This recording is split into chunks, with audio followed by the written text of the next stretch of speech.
Shalom Bapak Ibu, selamat pagi.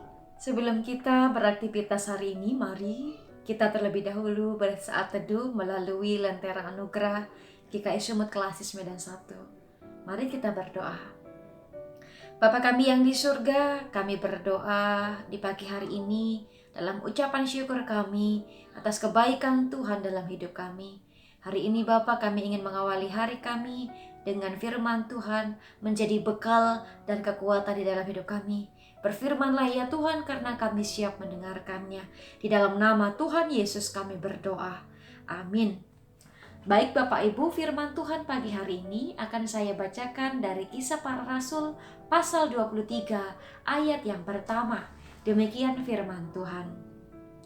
Sambil menatap anggota-anggota Mahkamah Agama, Paulus berkata, "Hai saudara-saudaraku, sampai kepada hari ini aku tetap hidup dengan hati nurani yang murni di hadapan Allah." Demikian jauh bacaan firman Tuhan. Berbahagialah bagi kita yang mendengar dan memeliharanya. Amin. Adapun tema renungan kita pagi hari ini, alarm. Sebagaimana kita tahu, alarm berfungsi untuk mengingatkan atau membangunkan seseorang dari tidurnya. Pernahkah Bapak Ibu berpikir, kalau seandainya saja ada alarm yang bukan hanya membangunkan saat tidur, tetapi alarm yang bisa berbunyi tepat sebelum kita berbuat dosa, tentu kita akan terjaga atau terhindar dari dosa itu. Betapa sulit untuk selalu ingat mana yang baik dan tidak. Selalu saja ada godaan untuk kita lupa terhadap garis batas yang telah ditetapkan Tuhan dalam hidup kita. Bahkan ketika sesuatu terlihat nikmat atau menyenangkan bagi kedagingan kita, kita dengan mudahnya bertoleransi terhadap dosa untuk kita berbuat. Tidak apa-apalah, sekali-sekali saja.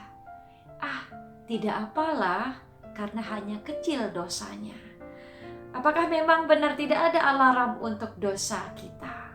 Sebenarnya secara iman kita mengetahui bahwa firman Tuhan ada dan juga diberitakan itu sebenarnya sebagai koridor untuk tetap berjalan pada jalan Tuhan.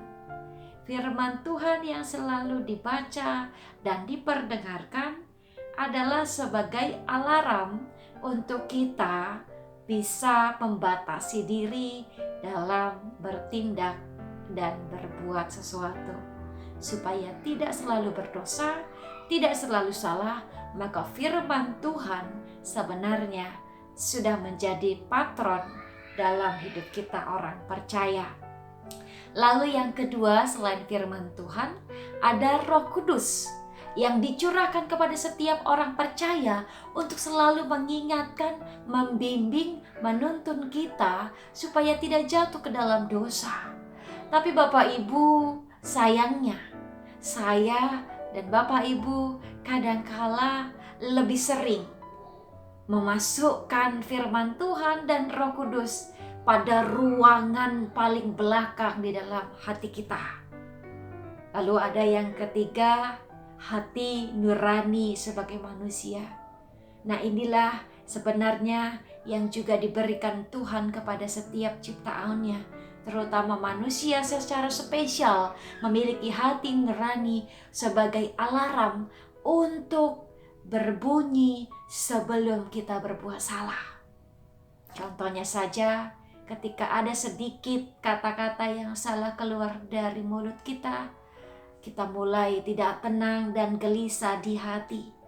Hati nurani kita mulai gelisah dan berkata, apa yang salah? Apakah perkataanku tadi benar? Ataukah sudah menyakitkan orang lain? Atau ketika berbuat sesuatu yang memang benar-benar salah, kita menjadi tidak nyaman dan gelisah di hati. Itulah bentuk alarm di dalam diri kita. Bapak Ibu jemaat kasih Kristus, hati nurani dipercaya oleh banyak orang sebagai wujud bisikan Tuhan untuk mengingatkan kita ketika kita mulai berpikir untuk melakukan perbuatan yang tidak baik. Kita sering mempertimbangkan segala sesuatunya, sering kita memperkatakan sebelum kita berbuat, benar atau tidak ya? Salah atau tidak ya, itu berasal dari hati nurani. Ada kalanya ketika kita berpikir untuk berbuat sedikit salah itu tidak apa-apa, kita mulai dicekam rasa gelisah, tidak tenang, ataupun tidak nyaman. Ada sedikit yang kita pikirkan berdosa tapi tidak apa-apa, tapi di sini seperti ada yang mengganjal. Maka sebenarnya itulah bentuk suara hati nurani yang mengingatkan kita seperti sebuah alarm. Tetapi Bapak Ibu, hati-hati, seperti layaknya alarm, hati nurani kita pun ketika ini tidak diaktifkan, bisa saja kita kehilangan fungsinya. Jika selalu mengurung atau mengesampingkan dan mengabaikannya, kita bisa saja kehilangan fungsinya. Dan jika ini terjadi, inilah awalnya kita akan selalu berbuat dosa dan juga mendatangkan banyak dosa. Karena kita tidak merasa bahwa perbuatan kita itu salah. Karena tidak ada kepekaan di dalam hati nurani kita untuk mengoreksi setiap keputusan yang kita ambil. Kalau itu sudah terjadi, maka dosa akan terasa biasa-biasa saja.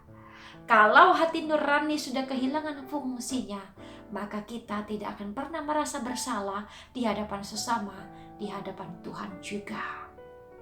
Maka Bapak Ibu jemaat kasih Kristus, mari saat ini kita melewati hari-hari, menjalani aktivitas kita dengan menggunakan hati nurani kita. Pergunakan dengan sensitif, dengan keputusan yang benar, dipertimbangkan terlebih dahulu. Selain ada firman Tuhan, ada Roh Kudus, ternyata hati nurani kita juga berfungsi sebagai alarm. Seperti yang dinyatakan Rasul Paulus tadi, dia juga menyatakan dalam kesaksiannya di hadapan orang-orang Yahudi, dia tetap hidup dengan hati nurani yang murni di hadapan Allah untuk menyatakan hal yang benar. Meskipun saat itu sedang diancam atau akan dihukum, tetapi dia dengan berani menyatakan hal yang benar dengan segala pertimbangan di hati nuraninya yang murni di hadapan Allah, membuatnya berani menyatakan hal yang benar. Sehingga di ayat yang ke-11, Tuhan semakin memberkati hati nurani Paulus dan senantiasa menjadi berkat dimanapun dia berada sebagai saksi yang hidup dari Kristus. Demikian juga kita, mari pergunakan hati nurani kita sebagai alarm untuk mengingatkan kita dari perbuatan yang salah dan berdosa. Amin, mari kita berdoa. Bapa kami yang di surga, kami bersyukur untuk firman-Mu hari ini yang mengingatkan kepada kami bahwa hati nurani kami harus kami pergunakan dengan sebaik-baiknya untuk memutuskan hal yang benar, untuk berani menyatakan firman Tuhan dalam hidup kami, sehingga kami bersaksi seperti Rasul Paulus dan menyatakan kebenaran Kristus dalam hidup kami. Kami berdoa Bapa, biarlah hati nurani kami juga selalu menyatakan kebenaran Tuhan di dalam hidup kami. Terima kasih Tuhan, inilah doa dan permohonan kami yang kami sampaikan di dalam nama Tuhan Yesus yang sudah mengajarkan doa Bapa kami. Bapa kami yang di surga, dikuduskanlah namamu, datanglah kerajaan-Mu, jadilah kehendak-Mu di bumi seperti di surga. Berikanlah kami pada hari ini makanan kami yang secukupnya, dan ampunilah kami akan kesalahan kami, seperti kami juga mengampuni orang yang bersalah kepada kami. Dan janganlah membawa kami ke dalam pencobaan, tapi lepaskanlah kami daripada yang jahat. Karena Kau yang punya kerajaan dan kuasa dan kemuliaan sampai selama-lamanya. Amin. Mari kita terima berkat Tuhan. Damai sejahtera dari Allah Bapa dan cinta kasih dari Tuhan Yesus, serta persekutuan yang manis dengan Roh Kudus, inilah yang akan menyertai jemaat sekalian hari ini sampai selama-lamanya. Amin. Baik Bapak Ibu, selamat beraktivitas, tetap jaga kesehatan dengan protokol kesehatan. Salam sehat, Klasis Medan 1.